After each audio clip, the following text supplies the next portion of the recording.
hope you're doing well. This is Dan here, and in this lesson I'm going to show you how to play a Lewie Steinberg sort of Booker T and the MG's Green Onions inspired bass line.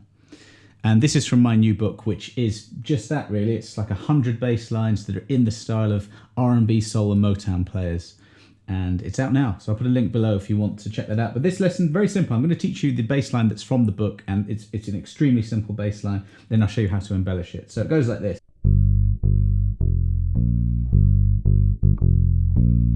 That bass line can be transferred to different chords. We're in the key of G minor, and we're starting on the G. So that's the 3rd fret of the E string,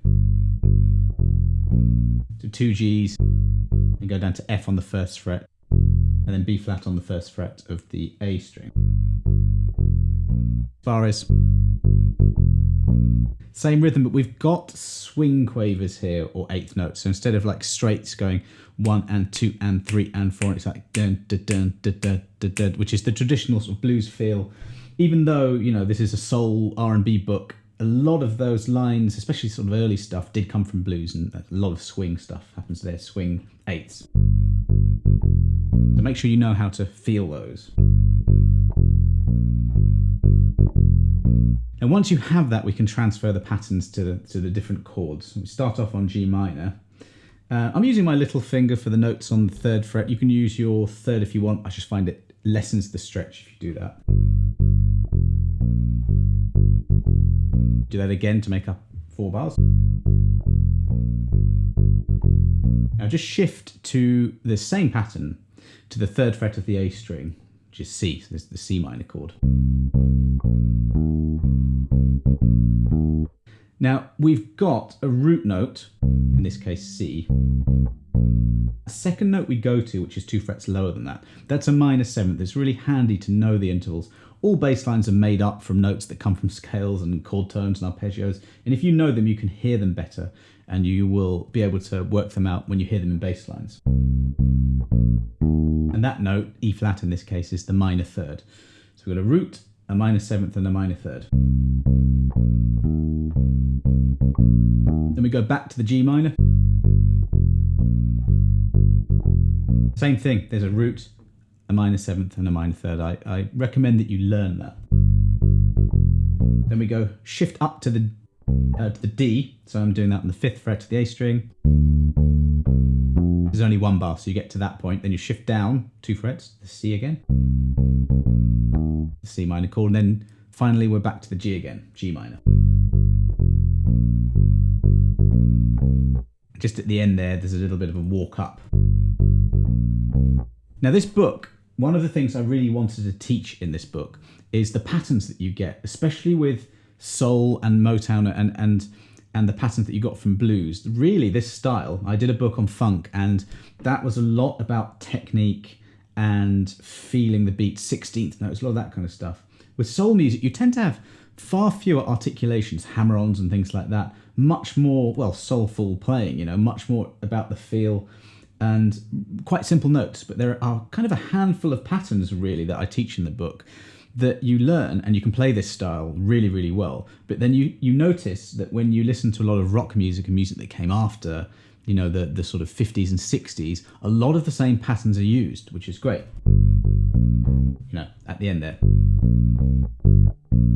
Actually the same as Smoke on the Water, isn't it? A root, a minor 3rd, and then it goes to the 4th. So you learn these patterns and you learn to hear them. And that's how the bass line goes. It's like a 12-bar blues, a bit like Green Onions is. And then what you can do is you can get the backing track and you can embellish. So what we can do is we can connect up the chords in a bit more of an interesting way than this. So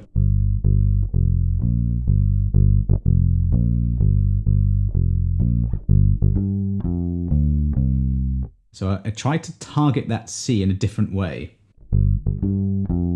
So I started on the G. This is right before we get to the C minor chord. G, then an octave above that. F, which is the minor 7, just walking down to the D, which is the 5th of the chord. I've taught this loads before, a root, octave, minor 7th and perfect 5th pattern.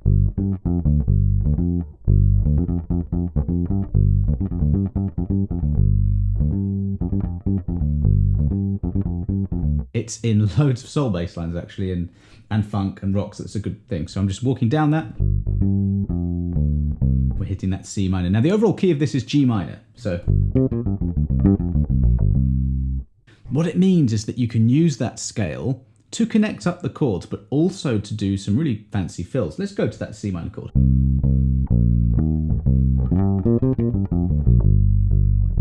So this time, to get to the next chord, which is G minor again, I just did some, stuff around G minor pentatonic. I'll just shout out the fret numbers there. I was going 7, 5, 3 on the G string. It's just descending a G minor pentatonic scale. And then 5, 3, 5, 3 on the D and the A strings. And 6, 3 on the E string.